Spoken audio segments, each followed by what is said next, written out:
2024, quando alcuni amici e qualcuno di voi che è qui in sala mi hanno prospettato l'idea di candidarmi a presidente del comitato eletto. Ho fatto un percorso anche di ragionamenti sulla mia candidatura e allora è giusto ricordare chi sono. Sono uno che vive il mondo del rugby da quando ha 13 anni, ho cominciato a giocare, ho fatto il dirigente e ho svolto varie attività all'interno del nostro mondo. La giornata di oggi per me è molto particolare, mi piace ricordare un evento che è stato un po' il percorso della mia vita da giovane insieme a mio papà. Mio papà nel 1979 ha inventato il torneo Città di Treviso insieme all'amico Antonio Lunari. Ho passato molti anni con lui collaborando e lavorando per la crescita di quel torneo, che credo sia la cosa più importante a livello giovanile che abbiamo nel nostro mondo e forse non solo in Italia. Ecco, lì ho acquisito esperienza nel nostro mondo, nel creare eventi, nel collaborare con le società, nel capire le esigenze dei ragazzi, delle società e soprattutto dei genitori. E quindi conosco molto bene quello che voi fate giornalmente. Nella vita faccio il commercialista, ma ho avuto la fortuna per 22 anni di svolgere l'attività istituzionale per la mia categoria. Ho fatto il presidente dell'Ordine a Treviso, ho avuto la fortuna di fare il presidente del Triveneto per 2 anni e mezzo e ho svolto ruoli istituzionali per 8 anni all'epoca. È stato un percorso lungo, bellissimo, con degli amici che sono seduti qua in sala ed è stato un percorso che mi ha insegnato cosa vuol dire la relazione tra persone, la relazione con istituzioni. Una delle cose che ritengo fondamentale per il nostro mondo è capire ed avvicinarsi alle istituzioni, perché noi dobbiamo lavorare con loro e avere dei vantaggi che solo loro ci possono dare. Allora da ottobre abbiamo cominciato a creare la squadra. Devo dire che è una squadra, dal mio punto di vista, permettetemi, bellissima, fatta da gente che ama il nostro sport, fatta di gente che ha svolto ruoli importanti nel nostro sport. Ha fatto il giocatore anche ad alti livelli, l'allenatore, il dirigente, il presidente. È una squadra che ha anche un'altra caratteristica importante. Sono persone che si rendono perfettamente conto del ruolo che vorremmo svolgere e quindi abbiamo imprenditori, manager, professionisti, cioè persone che sono abituate a lavorare con gli altri e a crescere insieme agli altri. È una squadra che ha altre 2 caratteristiche che a me piacciono. È espressione dei territori.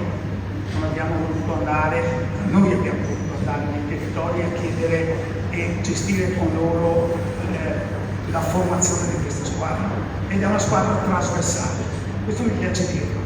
È una squadra che non ha guardato il percorso delle persone, ma ha guardato le capacità e la disponibilità delle persone. Ci sono candidati consiglieri che erano, per esempio, nell'ultimo periodo del gruppo Giovanelli, candidati presidenti che hanno lavorato con Mazzi Lucenti, candidati consiglieri che hanno lavorato con Andrea Rosa.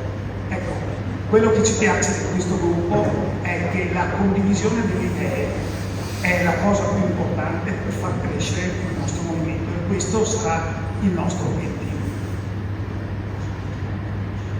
Il programma l'abbiamo esposto con la lettera che vi abbiamo mandato il 4 di dicembre. Ci sono 2 grandi parole che a me piacciono in quella lettera. La prima è ascolto, la seconda è fare rete. Ascolto vuol dire che noi abbiamo l'obbligo e la volontà di colloquiare con le società. Sapete che dal 15 di settembre il Consiglio, il Comitato, ha oggi la possibilità di avere non più 4 consiglieri, ma 8 consiglieri. Vuol dire che uniti ai 7 delegati, sono 16 persone, che possono essere presenti sul territorio, ricevere le informazioni dal territorio, poi noi come Comitato dobbiamo fare sì l'obiettivo nostro è quello di lavorare in sinergia, armonia con la federazione, seguendo i dettami e le linee guida che la federazione ci dà.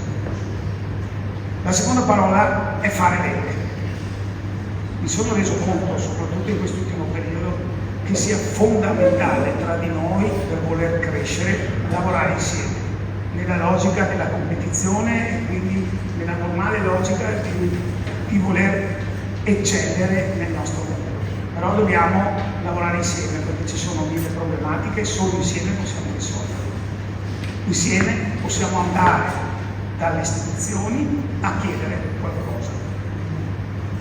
Non so se ho sforato i tempi, però posso solo dirvi che allora chiudo dicendo innanzitutto grazie per averci ascoltato in questo mese e mezzo, è stato veramente interessante parlare con tutti voi. Non posso che chiedervi il voto, assicurandovi la massima disponibilità e il massimo impegno per far sì che il Comitato Veneto resti quel punto di riferimento in Italia, quello che oggi noi consideriamo il posto più importante del Regno italiano.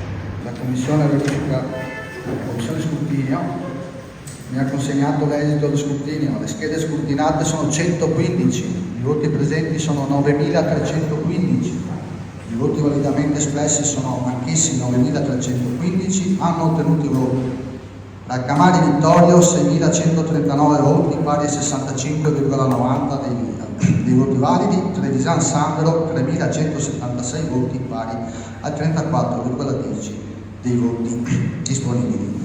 All'esito di questa comunicazione proclamo eletto il Presidente del Comitato Regionale Veneto per il quadriennio 2025-2028 Vittorio Raccamari.